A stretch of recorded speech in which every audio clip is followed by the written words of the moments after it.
Technology থেকে কিছু গুরুত্বপূর্ণ কোশ্চেনগুলো নিয়ে আলোচনা করব। তো ফার্স্ট কোশ্চেনটা আছে, the following is the non linear element. এদের মধ্যে কোনটা non linear element? Transistor, diode, heater element, electron tube.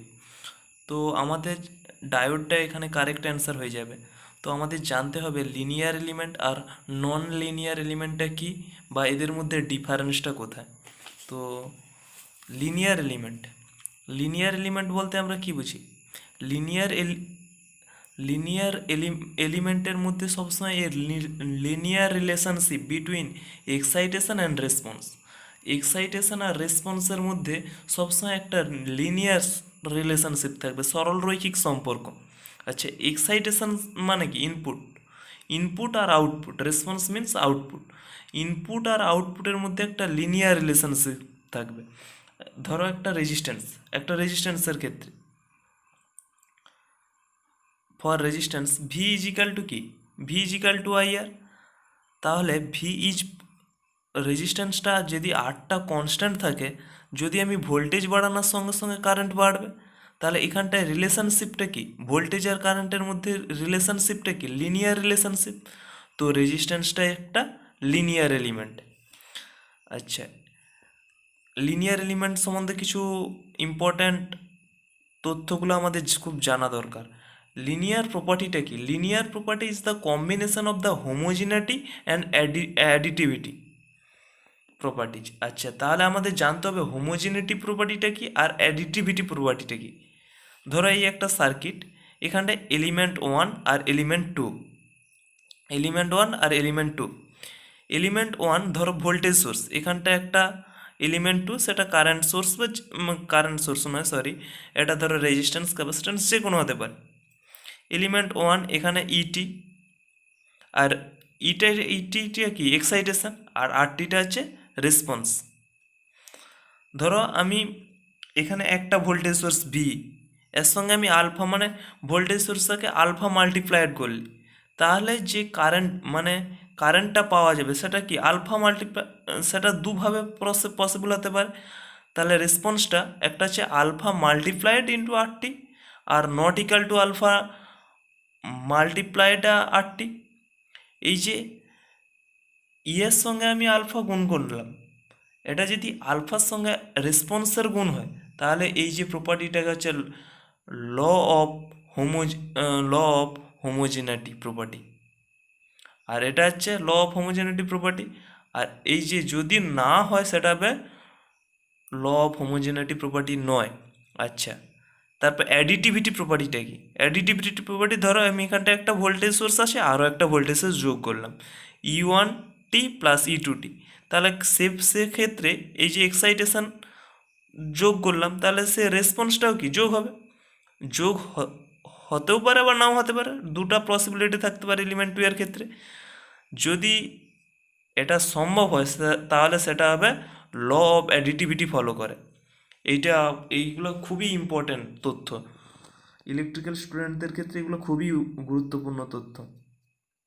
আর যদি এটা না ফলো করে এটা, তাহলে ল অফ অ্যাডিটিভিটি কোনোদিন ফলো করেনি। আচ্ছা, লিনিয়ার এলিমেন্ট সবসময় হচ্ছে ওহমস ল মেনে চলে। লিনিয়ার এলিমেন্ট সবসময় ওহমস ল মেনে চলে। আর তাহলে লিনিয়ার এলিমেন্ট হচ্ছে সবসময় ওহমস ল মেনে চলবে। আর নন লিনিয়ার এলিমেন্টে কি? নন লিনিয়ার এলিমেন্ট হচ্ছে যেখানটায় লিনিয়ার রিলেশনশিপ থাকবে না, এক্সাইটেশন আর রেসপন্সের মধ্যে কোনো লিনিয়ার রিলেশনশিপ, সরলরৈখিক কোনো সম্পর্ক থাকবে না। ধরো একটা ডায়োডের ক্ষেত্রে আমরা কি জানি? Diode current IS is equal ID is equal to IS reverse saturation current e to the power VD minus eta VR minus one. কারণ কি? ডায়োডের ক্ষেত্রে আমরা এই গ্যাপটা জানি, এই যে গ্যাপটা, এটা কি লিনিয়ার গ্যাপ? না, কারণ হচ্ছে আমি এখানে প্রথমে ভোল্টেজ বাড়ানোর সঙ্গে সঙ্গে আমি যে হারে ভোল্টেজ বাড়াই, কারেন্ট কিন্তু সেই হারে বাড়েনি। এইখানটাকে এই যে এখান পর্যন্ত একটা সরল রৈখিক, তারপরে ভোল্টেজ বাড়ানোর সঙ্গে সঙ্গে কারেন্ট বাড়ে, লিনিয়ার সম্পর্ক। এখান পর্যন্ত এটা হচ্ছে সরল রৈখিক নয়, এটা হচ্ছে ফরওয়ার্ড ব্রেক ওভার ভোল্টেজ এরপর। তাহলে এটা হচ্ছে অবশ্যই নন লিনিয়ার এলিমেন্ট একটা ডায়োড। তো এটা আমাদের মনে রাখতে হবে। সেকেন্ড কোশ্চেনটা কি আছে? সেকেন্ড কোশ্চেনটা আছে, a cube is constructed by the soldering together 12 1 ohm resistance is represented 12 edges. The resistance between any two diagonally opposite corners will be. একটা লুডোর ছক্কা ধরো, একটা কিউব, একটা ঘনকের হচ্ছে দুটা অপোজিট ফেসের কর্নার বরাবর তার ইকুইভ্যালেন্ট রেজিস্ট্যান্সটা কী হবে যদি প্রত্যেকটা বাহু হচ্ছে একটা 1 ওহম রেজিস্ট্যান্স দিয়ে যোগ করা, সোল্ডারিং করা থাকে। তাহলে ছবিটা কীরকম দেখতে হবে? ছবিটা ঠিক এইরকমই দেখতে হবে। ছবিটা এরকম দেখতে হবে, প্রত্যেকটা এখানে এ বি সি এর মান হচ্ছে 1। আচ্ছা, এই ছবিটাকে যদি আমরা সিম্পলিফিকেশন করি তাহলে এইরকম একটা স্ট্রাকচার আসবে। এখানে প্রত্যেকটা এ বি সি এর মান 1। তাহলে এই তিনটা কি আছে? প্যারালালে আছে। তারপরে এগুলো আছে সব প্যারালালে আছে, কিন্তু এটার সঙ্গে এটা সিরিজে আছে, এটার সঙ্গে এটা আবার এগুলো প্যারালাল আছে, আবার সিরিজে আছে। তো কারেক্ট অ্যান্সার হয়ে যাবে 5/6 ohm. 3 number question, the power dissipated in a RC circuit with the R is equal to 10 ohm and XC is equal to 10 ohms carrying an effective current 3 ampere each dash watt, মানে কত watt হবে? আচ্ছা, আগেরটায় 5/6 ওহমটা correct answer হয়ে যাবে calculation করলে। তাহলে এখানে 3 নম্বর কোশ্চেনটা কি বলছে? একটা সিরিজ আরসি সার্কিট যেখানে আর এর মান দিয়ে দিচ্ছে 10 ওহম আর রেজিস্ট্যান্স দিচ্ছে 10 ওহম আর ক্যাপাসিটিভ রিঅ্যাক্ট্যান্স দিয়ে দিচ্ছে 10 ওহম আর কারেন্ট দিচ্ছে 3 অ্যাম্পিয়ার। তাহলে কত পাওয়ার ডেসিবেট হয়? তাহলে এখানে কি কি দেওয়া আছে? 3 নম্বর আর দেওয়া আছে, ক্যাপাসিটিভ রিঅ্যাক্ট্যান্স দেওয়া আছে। তাহলে আমাকে ইম্পিডেন্সটা বার করতে হবে। ইম্পিডেন্সের ফর্মুলাকে √R² + X²। এখান থেকে ইম্পিডেন্সটা বার করলাম, কারণ ইম্পিডেন্সটা আমি বার করতে গেলাম কেন হঠাৎ? কারণ এই ফর্মুলাটা জানি, এই যে V = IZ, পাওয়ারের ফর্মুলা আমরা কি জানি? VI cos phi। এখানে I দেওয়া আছে, ভোল্টেজটা বার করতে হবে আর cos phi-টা বার করতে হবে। আর cos phi এর সূত্র কি জানি? R/Z। আর V = IZ। তো আমি প্রথমে জেডটা বার করলাম, তারপরে cos phi = R/Z ক্যালকুলেশন করে অ্যান্সারটা আসবে 90 ওয়াট অ্যাপ্রক্সিমেটলি। একটা মানে তো সি এরটা কারেক্ট অ্যান্সার হয়ে যাবে। 4 নম্বর কোশ্চেন আছে, the current in the circuit is, এই যে রেজিস্ট্যান্সের মধ্যে দিয়ে কত কারেন্ট ফ্লো হবে? আচ্ছা, এটাতে 1 অ্যাম্পিয়ার কারেন্ট ফ্লো হবে, কারণ এটা মনে রাখতে হবে এখানে প্রত্যেকটা, এটা একটা আইডিয়াল ভোল্টেজ সোর্স, এটা একটা আইডিয়াল কারেন্ট সোর্স। তো এখান থেকে 1 অ্যাম্পিয়ার কারেন্টই ফ্লো করবে। 5 নম্বর কোশ্চেন আছে, the VI characteristic as shown in the from terminal pair A and A, B, the network of the figure A, acha, is shown in the figure if the inductance of the value is 6 millihenry connected across the terminal pair A, B, the time constant of the system will be. এখানে ইন্ডাকটেন্সের value দিচ্ছে 6 millihenry, আর তাহলে আমাকে time constant জানতে হবে। আচ্ছা, একটা LR সার্কিটের ক্ষেত্রে টাইম কনস্ট্যান্টের ফর্মুলা আমাদের আগে মনে রাখতে হবে। টাইম কনস্ট্যান্ট টাউ = L/R, এটা আমাদের মনে রাখতে হবে। এক্ষেত্রে এই যে গ্রাফটা দেখো, গ্রাফে কি দেওয়া আছে? Voltage 8 volt. তো এখানে রেজিস্ট্যান্স দেখো দিবা নেই, তাহলে আমাকে রেজিস্ট্যান্সটা বার করতে হবে। কারেন্ট দিয়ে দিচ্ছে 4 মিলি অ্যাম্পিয়ার, তাহলে রেজিস্ট্যান্স বার হবে 2000 ওহম। আর টাইম কনস্ট্যান্ট টাউ = L/R, তাহলে 3 মাইক্রোসেকেন্ড অ্যান্সার বাইরে যাবে, 3 মাইক্রোসেকেন্ড। এটা একটা সিম্পল কোশ্চেন, এইসব ধরনের কোশ্চেনগুলোই এক্সামে থাকে। এরটা কারেক্ট অ্যান্সার হয়ে যাবে। Resistance of the material is always decrease. আচ্ছা, একটা পদার্থের রোধ কখন কমে? সর্বদা কমতে থাকে কখন? Temperature of the material is decreased, temperature of the material is increased. আচ্ছা, temperature of the material is decrease, একটা একটা মেটেরিয়ালের টেম্পারেচার যদি ডিক্রিজ করতে থাকে তাহলে তার রোধ কমতেও পারে, বাড়তেও পারে, বা কমবে, বেশিরভাগ ক্ষেত্রে কমবে। বাট এখানে কোশ্চেনটা কি বলছে, অলওয়েজ অলওয়েজ ডিক্রিজ, সর্বদা কমতে থাকে কি, number of free electron is available become more. যদি একটা মেটেরিয়াল বা যে কোনো একটা পদার্থে ফ্রি ইলেকট্রন, মুক্ত ইলেকট্রনের সংখ্যা যদি অনেক বেশি হয় তাহলে তার রেজিস্ট্যান্স অনেক কম, তার কন্ডাক্টিভিটি খুব বেশি। তো সি এরটা কারেক্ট অ্যান্সার হয়ে যাবে। 7 নম্বর কোশ্চেন আছে, what is the efficiency of the machine is to be high should be low. আচ্ছা, একটা মেশিনের এফিসিয়েন্সি কখন হাই হবে, যদি লসেসটা শুড বি লো হয়, লস খুব কম হতে হবে। আচ্ছা, তারপরে আছে 8 নম্বর question, the thickness of the insulation provided on the conductor depends on. আচ্ছা, ইনসুলেশন এখানে কি করেছে, দ্য থিকনেস অফ দ্য ইনসুলেশনের যে থিকনেস, কতটা পাতলা বা কতটা ঘন, এটা কার উপর ডিপেন্ড করে, এটা সবসময় ভোল্টেজের উপর ডিপেন্ড করে, এটা কখনো কারেন্টের উপর ডিপেন্ড করে না। কারণ ভোল্টেজ, প্রত্যেকটা ইনসুলেটিভ প্রপার্টির একটা ডাইইলেকট্রিক কনস্ট্যান্ট থাকে, সেই ডাইইলেকট্রিক কনস্ট্যান্ট একটা ভোল্টেজের উপর ডিপেন্ড করে। ওই জন্য এটা কিছু জন হয়তো ভাববে কারেন্টের উপর ডিপেন্ড করে, কিন্তু কারেন্টের উপর না, কারেন্টের উপর হচ্ছে কন্ডাক্টরের ডাইমেনশনটা ডিপেন্ড করে, কিন্তু ইনসুলেশনটা সবসময় হচ্ছে ভোল্টেজের উপর ডিপেন্ড করে। তো এরটা কারেক্ট অ্যান্সার হয়ে যাবে। 9টা আছে, which is the following quantities remains same in all parts of the series circuit. Series সার্কিটের ক্ষেত্রে কোনটা সেম থাকে, অবভিয়াসলি কারেন্টটা কারেক্ট অ্যান্সার হয়ে যাবে, আর প্যারালাল সার্কিটের ক্ষেত্রে ভোল্টেজ। 10 নম্বর কোশ্চেন আছে, in a circuit is shown in the figure if the resistance of the battery is 0 and the resistance of the R is gradually increase, the voltmeter reading will be. আচ্ছা, এখানে একটা circuit দিছে, এই যে battery তার resistance, internal resistance বলে দিছে 0, তাহলে আমি এই যে আর যদি গ্র্যাজুয়ালি ইনক্রিজ করি আর এর মানটা, তাহলে কি হবে, মানে ধীরে ধীরে বাড়াতে থাকি, তাহলে কোনো পরিবর্তন হবে নি, রিমেন সেম। কারণ কি, আচ্ছা কারণ ধরো আমি এই একটা সার্কিট, তো এই একটা সার্কিট, এই একটা রেজিস্ট্যান্স, আচ্ছা ব্যাটারির ধরো ইন্টারনাল রেজিস্ট্যান্স কিছু একটা আছে,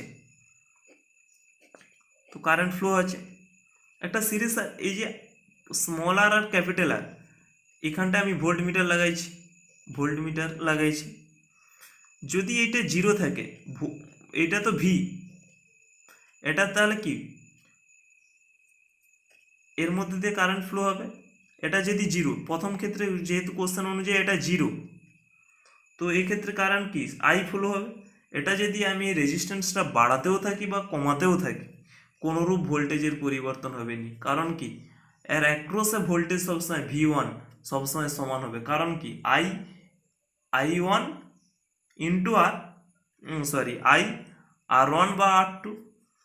কিন্তু আমি যদি এই যে ব্যাটারির কিছু সামান্য পরিমাণে ইন্টারনাল রেজিস্ট্যান্স থাকে, যদি ইন্টারনাল রেজিস্ট্যান্স থাকে, তাহলে কি প্রবলেম হবে, তখন আমি এই যে আরটাকে বাড়ানোর সঙ্গে সঙ্গে তাহলে ভোল্টমিটার রিডিং সবসময় বেড়ে যাবে। আচ্ছা, এইটাই নেক্সট কোশ্চেনে দেওয়া আছে, in the same circuit the battery, তাহলে এটা হচ্ছে যদি ইন্টারনাল রেজিস্ট্যান্সটা 0 হয় তাহলে voltmeter reading remain same. In the same circuit, the battery have the same internal resistance and the resistance of the R is gradually increased.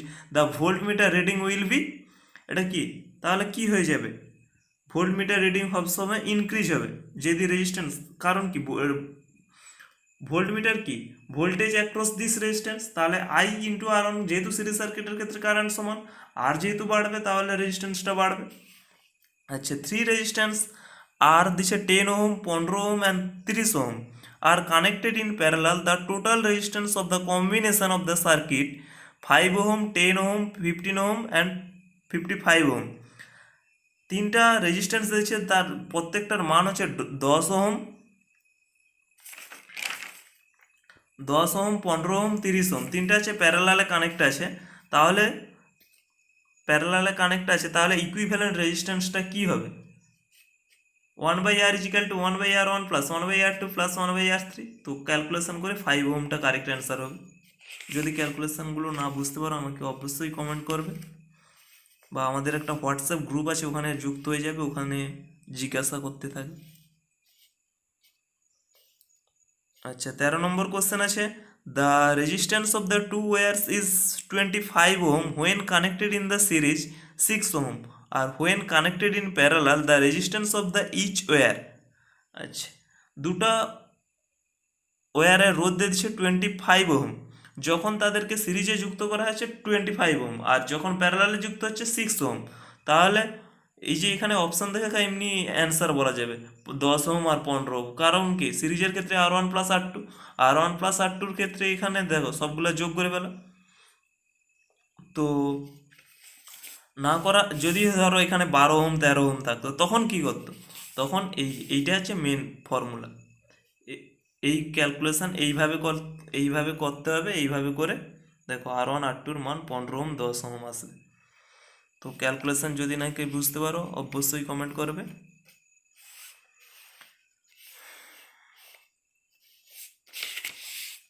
তারপরে 14 নম্বর question, the equivalent resistance of the circuit as shown in the figure. এখানটা equivalent রেজিস্ট্যান্সটা কি হবে, দেখো এখানে equivalent রেজিস্ট্যান্সটা হয়ে যাবে 14 ওহম। কারণ কি, 3 ওহম 6 ওহম প্যারালালে আছে, তার সঙ্গে 18 ওহমটা আছে কি সিরিজে আছে, আর 5 ওহমটা প্যারালালে আছে, তারপরে 10 ওহম, এইভাবে দেখো। তো 14 ওহমটা কারেক্ট অ্যান্সার হয়ে যাবে। তারপর 15 নম্বর কোশ্চেন আছে, an instrument which is detects the electric current is known as. তো গ্যালভানোমিটারটা কারেক্ট অ্যান্সার হয়ে যাবে। কারণ কি, ভোল্টমিটার হচ্ছে ভোল্টেজ, রিওস্ট্যাট হচ্ছে রেজিস্ট্যান্স, ওয়াটমিটার আছে power. The hot resistance of the valves filament is higher than cold resistance. The temperature coefficient of the filament is obviously positive. Positive temperature কোএফিসিয়েন্টটা positive হওয়ার কারণে তো টেম্পারেচার বাড়ার সঙ্গে সঙ্গে রোদ বেড়ে যায়। দেয়ার আর 300 ওয়াট বাল্বস, এখানে 100 ওয়াট হবে, parallel across the 220 volt and 50 hertz line if the one bulbs is burn out. আচ্ছা, এই যে আমাদের বাড়ির কানেকশানগুলো করা থাকে, এগুলো সবই প্যারালাল কানেকশান করা থাকে। ধরো একটা বাল্ব কেটে গেলে তাহলে কি আর বাল্ব জ্বলবে না?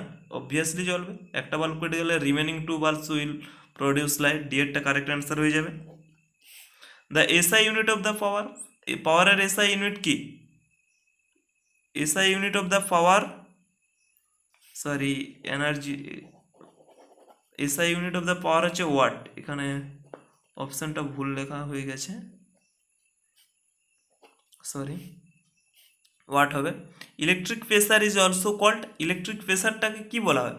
ভোল্টেজও বলা হয়। কারণ কি, ইলেকট্রিক প্রেসার, ভোল্টেজটা কি, voltage is the potential difference between two point. The substance which have the large number of free electron offer the low resistance are called, এটা কি বলা হয়? Insulator, conductor, semiconductor. একটা যদি large number of free electron থাকে কি, obviously সেটা হবে কন্ডাক্টর। তারপর out of the following which is the insulating material, এখানে যে অপশানগুলো দেওয়া আছে এদের মধ্যে কোনটা হচ্ছে ইনসুলেটিং মেটেরিয়াল, অন্তরক? তো পেপারটা হয়ে যাবে। পেপার কি insulating material. The property of a conductor to which passes current is called, কোন ধর্মের জন্য একটা কন্ডাক্টর, একটা পরিবাহীর মধ্য দিয়ে কারেন্ট যায়, এটা হচ্ছে কন্ডাক্টেন্স বা পরিবাহিতা ধর্মের জন্য। নেক্সট কোশ্চেন আছে, out of the following which is the poor conductor, এখানটার মধ্যে কোনটা পুয়ার কন্ডাক্টর, মানে পরিবাহী খুব, তার মধ্য দিয়ে কারেন্ট খুব কম যেতে পারে বা যায়নি, এটা হচ্ছে কার্বনটা কারেক্ট অ্যান্সার হয়ে যাবে। 24 নম্বর কোশ্চেন আছে, conductance is the reciprocal of, conductance কার অনন্য? অবভিয়াসলি রেজিস্ট্যান্স হয়ে যাবে, 1/R, G is equal to whatever the battery voltage in this figure is the certain smallest current will be flow the resistance। এখানে ব্যাটারির যে কোনো ভোল্টেজের মধ্য দিয়ে কোন রেজিস্ট্যান্সের ব্যাটারির যে কোনো ভোল্টেজের জন্য কোন রেজিস্ট্যান্সের মধ্য দিয়ে সবচেয়ে কম কারেন্ট ফ্লো করবে? দেখো এখানে আই কারেন্ট ফ্লো হলো, এই 250 ওহমের মধ্য দিয়ে আই কারেন্ট। তারপরে যে প্যারালালের ক্ষেত্রে কি জানি, কারেন্টটা ভাগ হয়ে যায় আর ভোল্টেজটা সমান থাকে।